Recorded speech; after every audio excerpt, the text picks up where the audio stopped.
এই মহাবিশ্বের বিশাল শূন্যতায় তুমি একাকী এক পথিক।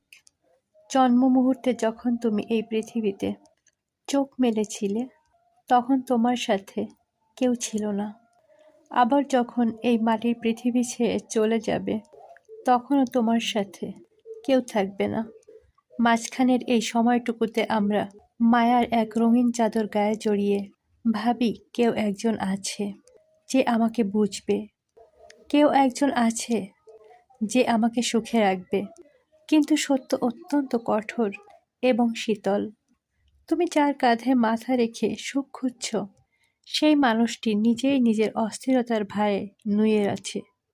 তুমি যার হাসিতে নিজের শান্তির খোঁজ করছো, সে নিজেই নিজের ভেতরে এক টুকরো সুখের জন্য হাহাকার করছে।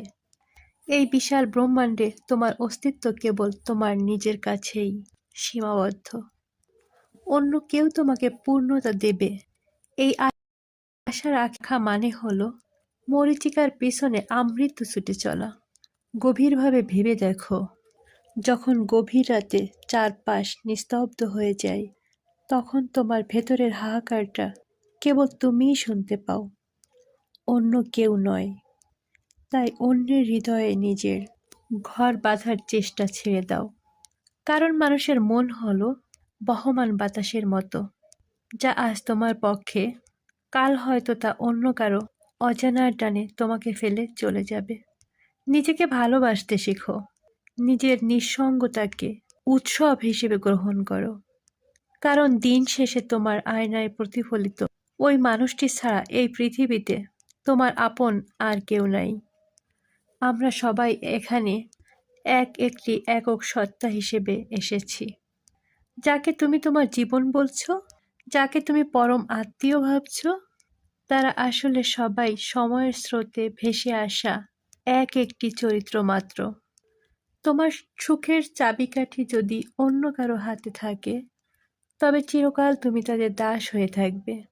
তারা হাসলে তুমি হাসবে, তারা মুখ ফিরিয়ে নিলে তুমি অন্ধকারে তলিয়ে যাবে। এই জীবনে কি তোমার প্রাপ্য ছিল? স্রষ্টা বা প্রকৃতি তোমাকে পূর্ণ করেই পাঠিয়েছে। তোমার ভেতরেই আনন্দের এক বিশাল সমুদ্র আছে, কিন্তু তুমি সেই সমুদ্র ফেলে অন্যের দেয়া এক ফোঁটা জলের জন্য হাত পেতে দাঁড়িয়ে আছো। এই যে তুমি ভাবো কেউ একজন তোমার হবে, এই ভাবনাটাই তোমার সমস্ত কষ্টের মূল। এই পৃথিবীতে কারোর অধিকার কারোর উপর নেই। প্রতিটি মানুষ তার নিজের কর্মফল এবং নিজের যাত্রায় ব্যস্ত।